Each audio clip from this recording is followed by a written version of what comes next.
This is Agriculture Today, and I'm Shelby Varner with the K-State Radio Network.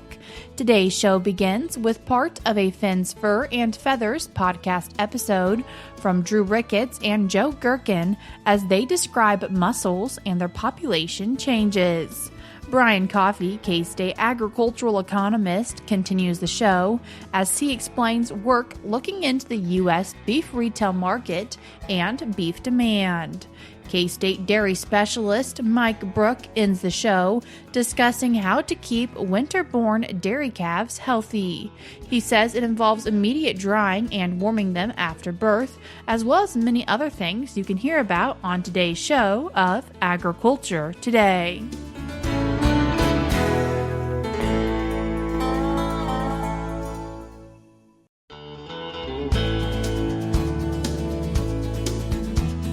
You're tuned in to Agriculture Today, and we start our Tuesday show with part of a Fins, Fur, and Feathers podcast episode from K-State's Drew Ricketts and Joe Gerken as they discuss mussels.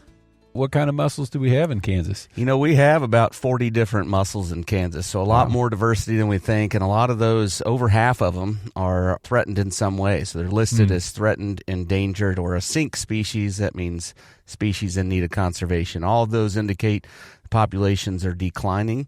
We've seen that, that's widespread, worldwide, definitely across the United States and in our region. We're seeing a lot of depletion of freshwater mussels, really important organisms, but their populations widespread are kind of dropping. Wow. And what are the main challenges that these mussels are facing that's causing them to just have such widespread declines? A few different things. One of the things is pollution, and so they're filter feeders, and they're really susceptible to, small amounts of pollution, the wrong types of things get in the water, and it kills them.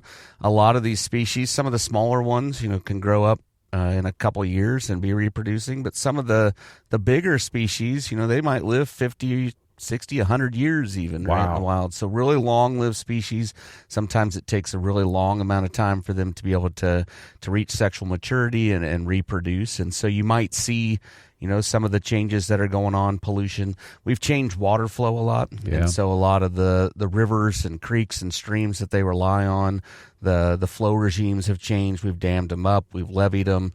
So instead of having the type of habitat they need, we've changed things up too much for them to thrive. So pollution, dams, the amount of water and timing of water, all of those have led to widespread declines in these populations. Where do we find these critters? I mean, we're talking about streams quite a bit right now, but, are they always in flowing water, or are there specific watersheds where we find them and that sort of stuff? Most of them in Kansas are found in the eastern half, and that's where most of the flowing water is in Kansas, especially now.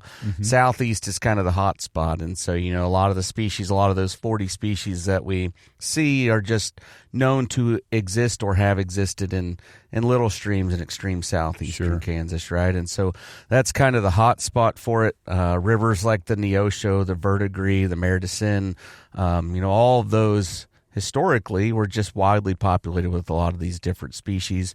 We've seen declines there, obviously, but the other rivers that we have, the Arkansas has mussels, the Kansas River has mussels, and that includes some mussel species that may persist out a little bit further west in the state. But for the most part, they're generally found in the eastern half, southeastern.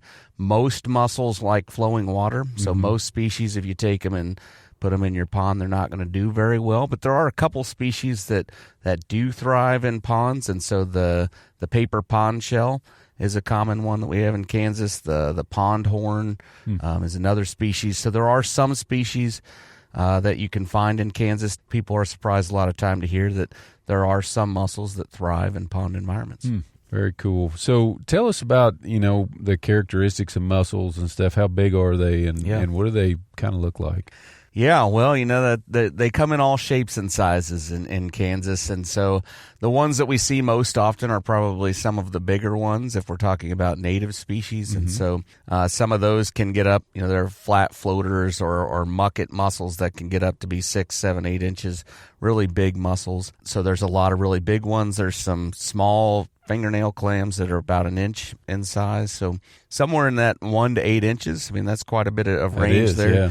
Most of them are probably going to be in the 3 to 5 inch range, right? Okay. So that's kind of consistent among the species. We're going to see them there, but all kinds of different sizes.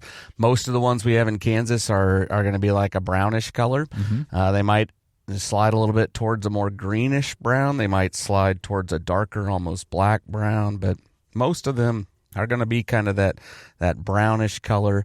As a general characteristic, they're going to be, kind of an oval shape, what we would think of, a lot of people would think of. But again, I mean, there's all kinds of different species. Some of them are circular. Some of them kind of look like a seashell. Some of them do look like an oval. So lots of different shapes. I mean, I think consistently, if you go out and you find something that has a hard shell and a gooey, mushy texture inside, that that's a freshwater mussel, and so that's what we would see most of the time. So what do we do about the population declines? Is there anything we can do? Yeah, like I said, over half the species that are in Kansas are listed in some way, threatened, endangered, or sink species, and so one of the things, Kansas Department of Wildlife and Parks, a relatively new initiative. I think they started, their first introduction was 2023, so just 2 or 3 years ago. But they're starting to raise some mussels, propagate mussels.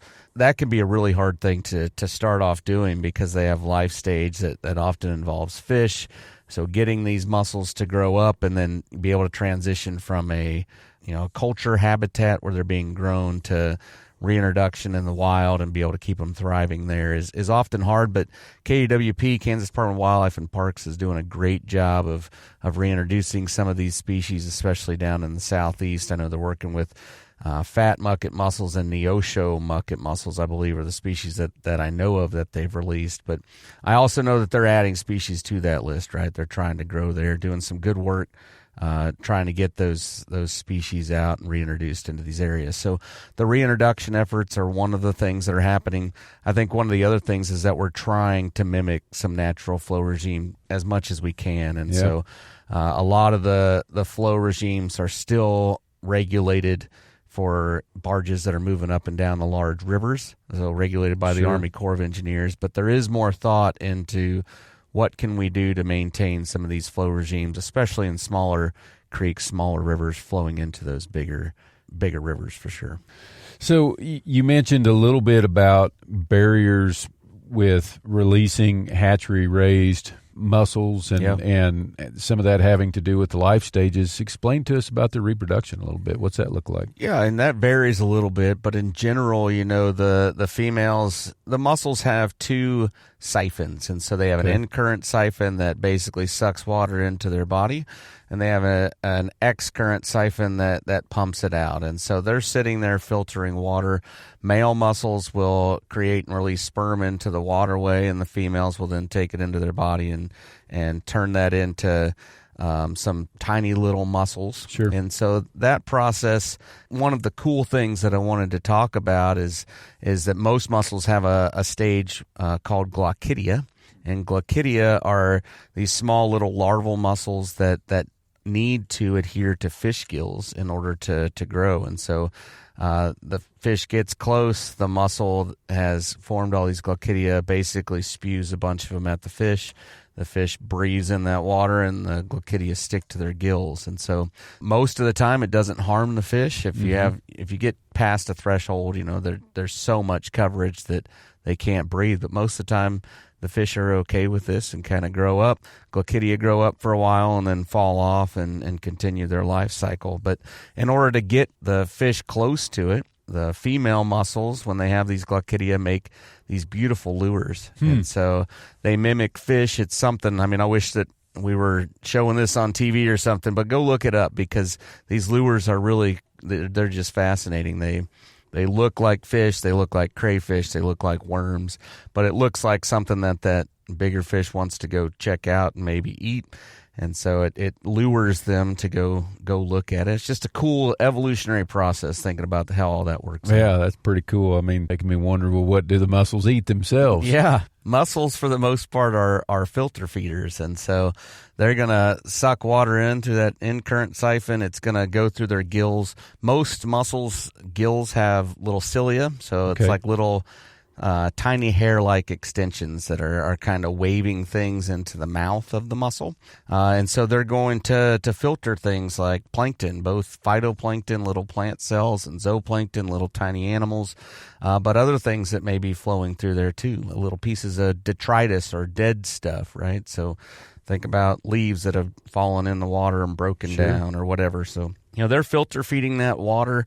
They're trapping whatever's going through there, moving it through their body, and they're filtering it out and eating it. And so that can lead to they can help with water quality in some cases when you have extreme amounts of mussel quantity.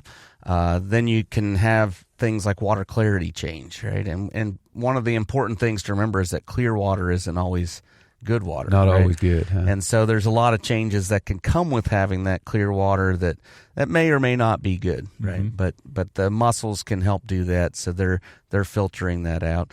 One of the fancy terms that I just learned is miroir, and so it makes me sound fancy. Doesn't it? Does, yeah.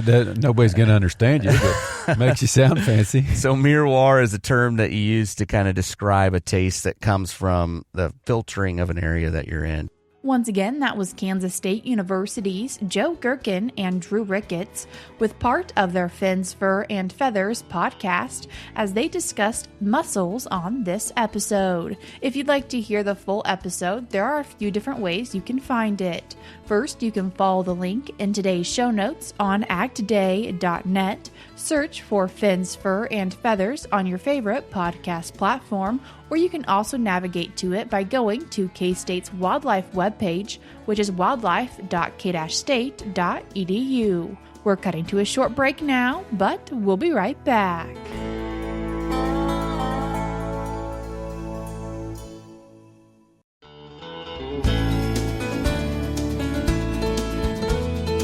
You're tuned in to Agriculture Today, and we continue our show discussing a paper titled A Microeconomic Assessment of the U.S. Retail Beef Market, Beef Demand Matters, and to talk about it, we're joined by K-State agricultural economist Brian Coffey. Brian, thanks for joining us today. Thanks, Shelby. Glad to be here. Brian, before we jump into talking about some of the content in the paper, what is a microeconomic assessment? So what we're doing there is we're leaning heavily on microeconomic theory. And so in economics, we've got theories and models that either try to explain what's going to happen in the real world or predict what will happen in the future in the real world. And these theories involve a lot of simplifying assumptions just so that we can get our mind around what's going on in the world. And so we know that they're simplified. We know that a lot of times, for example, we only change one variable at a time so that it lets us look at impact of economic changes in a really concentrated way. And so that's what we're doing here is we're just going to take some real world data that we observed out in the U.S. in the retail beef market. And we're going to say, okay, if all of our theoretical assumptions were true and we could put this into that theoretical framework, how would that explain the changes in quantity consumed and the changes in retail price that we've seen over the past couple years? And when we're looking through these past couple of years, when do you feel like what year the big changes started happening when we're thinking about supply and demand for cattle and beef? Probably every year, it seems like we're talking about there's some big change that year. So I certainly want to, acknowledge that there's always some uncertainties out there and shocks that producers are dealing with and consumers deal with too. But I think the current trajectory we're on, we kind of started in 2019. That's where in the most recent cattle cycle, the beef cow herd was at a peak in the U.S. And I think at that point in time, market conditions, drought conditions, and several things came together all at once where we started to see a pretty rapid herd liquidation. And so since 2019, that herd liquidation, that is the number of beef cows that we have in the U.S. becoming smaller and smaller, that has been front and center of a lot of our attention when we're thinking about the cattle and beef supply chain. So what did the beef market look like in the U.S. in 2023? we were, again, kind of really in a liquidation phase. So we knew we had fewer beef cows that year that calved than the year before. So we were going to have fewer animals available to feed. One of the things that started happening probably in 2023 was the herd liquidation had been going on so rapidly that by the time we got to 2023, there were a lot fewer beef cows that people were culling. And so cow slaughter was also down in 2023 compared to 2022. That was another sort of supply shock on that side. So going into 2023, that was kind of the big story. On the production side, though, the industry really stepped up, and there were several things that happened. Technology, genetics, and just feeding methods have improved so much over the last decade or so. Feedlots were able to finish animals at higher weights, and not just higher weights, but they were able to put pounds of quality meat on those animals, and so finish them to get a larger carcass than before. And that really offset the smaller numbers that we had. So we had fewer animals on feed, but we were finishing them at heavier weights. And so that offset some of the supply concerns there. Imports were important. We were able to import lean trim to mix with some of our trim to get ground beef out to the consumers. Ground beef is really important in the U.S. market. And so the use of feeding to heavier weights and imports allowed us to basically offset the supply shock that year. And so that in terms of pounds of beef, we produced just as much. When we look at 2023 then to 2024, was there actually more beef available to U.S. consumers?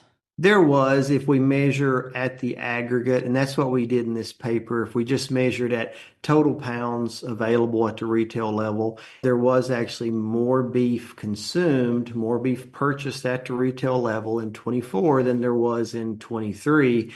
And again, that has to do with all the things that I was just talking about, the ways the industry stepped up to offset the fact that there were fewer numbers of animals. I think it is important to note that in our paper, we just looked at aggregate pounds of beef available at the retail level. And anyone who buys beef knows all beef is not the same. You know, you could be talking about a ground product, you could be talking about roasts or steaks. And so that's not to say that every single cut in 2024 might have been just as available and that sort of thing. There's definitely within products some shifts going on. But in terms of aggregate pounds, yeah, we had a little bit more at the retail level that was consumed than in 2024 than in 2023. What were prices looking like during these times? So yeah, between 2023 and 2024, we did see a price increase. And so that basically coupled with what you and I just talked about, what we were saying is there's more beef available at the retail level. And in our models, that's one of the simplifying assumptions. We assume that the market was in equilibrium. So we say the pounds of beef that people bought at the retail level, that was the quantity demanded, and that exactly equaled quantity supplied. So the pounds of beef that we observed at the retail level, we call that quantity supplied, and we call it quantity demanded. But that was larger in 24 than it was in 2023, and price went up.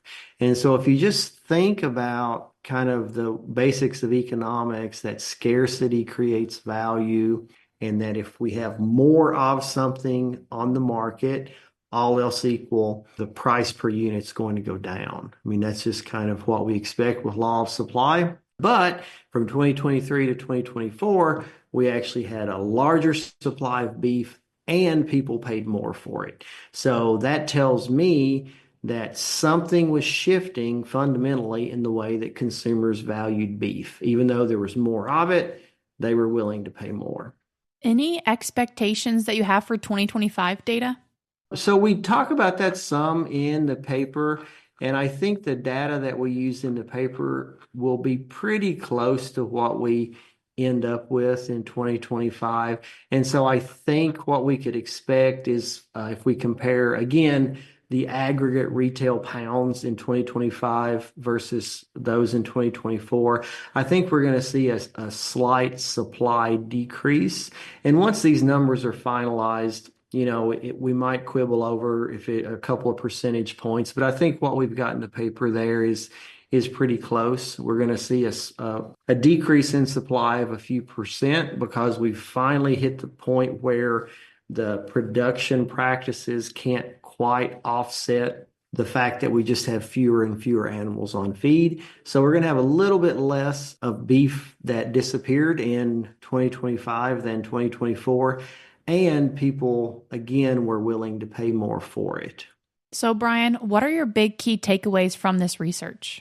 Well, the big one is that demand really matters. And so if you're a livestock producer, what consumers think about beef really feeds up the supply chain and determines your profitability. What consumers want at the end of the day, that's what determines how successful or not successful everybody along the cattle and beef supply chain is.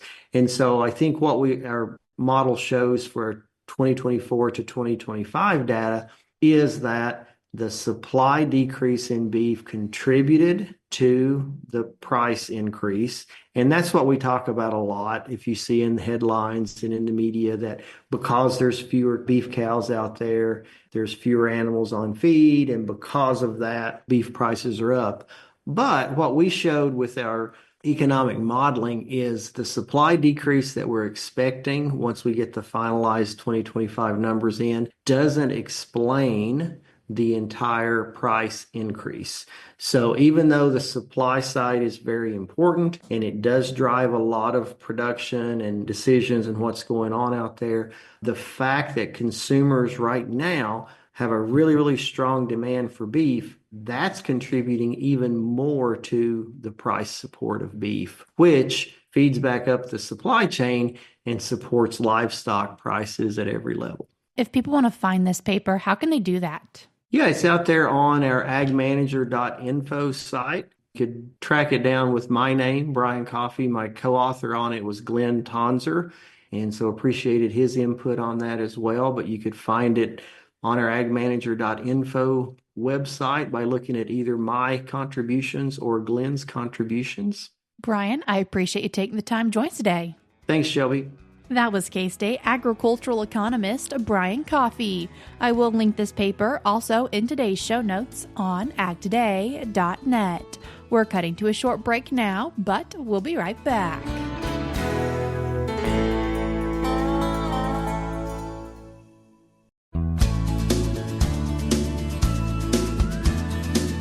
Welcome back to Agriculture Today. Along with Shelby Varner, I'm Jeff Wickman.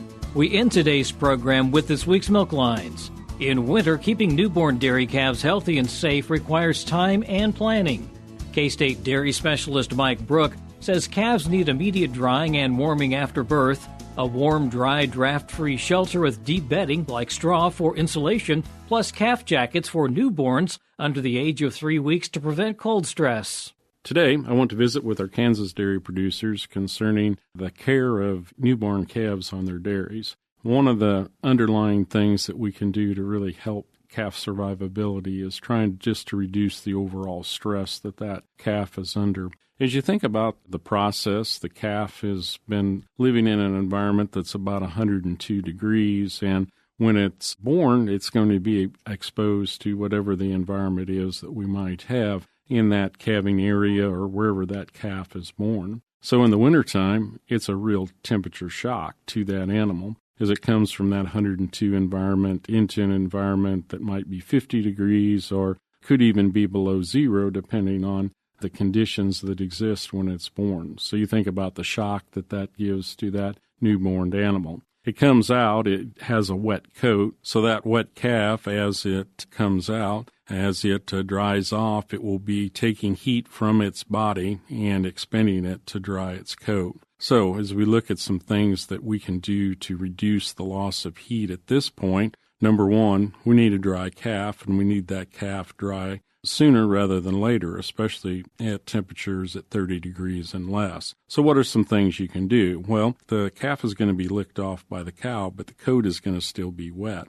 So we probably should be drying that calf off. Some of our most aggressive dairies actually will take the newborn calf. They will give it a warm water bath to wash that coat clean. Then they will immediately dry it with heated air so they can get it dry very quickly. And then they would put, once the coat is dry, they would put a calf blanket on that animal. And that will reduce the amount of heat that is lost due to evaporation. So we think about the other ways that heat will be exchanged. One is by conduction. That's when heat is exchanged from the warm body of the calf to a colder surface that it might be laying on. As we think about conduction, it's really important that we provide adequate bedding. Calf blankets help reduce maybe the amount of bedding that is needed, but deep straw is one of the ways that we can help that calf reduce the amount of heat that they lose due to conduction. Some other ways that the calf loses heat is radiation. Basically, that is heat that is transferred across the air to other objects, and that could be something like the cold, whether it be the concrete or the ground, but it is a loss of heat from the animal. And calf blankets help reduce that, as it provides a radiation barrier, if you will, to keep that heat from moving away from the calf's body. And finally, convection, and that is when we lose heat from the calf's body just simply from air passing over the calf's body. So again, the use of a calf blanket can reduce the amount of heat that the calf might lose through convection. So if we just take those principles and apply them to our newborn calves, and we utilize blankets to keep that animal warm and reduce these forms of energy loss, we can see an increase in the rate of gain in those calves during the first couple weeks of life, and we can also see a reduction in the number of treatment days that we have, as stressed calves are more prone to develop things like respiratory and digestive issues during this time. This is Mike Brouk, encouraging our dairy farmers to reduce the cold stress that calves experience as they're born during the winter months and increase the profitability and the number of live calves that they have on their dairy. Thanks, Mike. And this reminder to listen anytime or to catch up on past programs, go to agtoday.net, or using a podcast app on your mobile device, type in these search keywords, Agriculture Today, Kansas, and you'll find this program. And that'll do it for this edition of Agriculture Today. For Shelby Varner, I'm Jeff Wickman. This is the K-State Radio Network.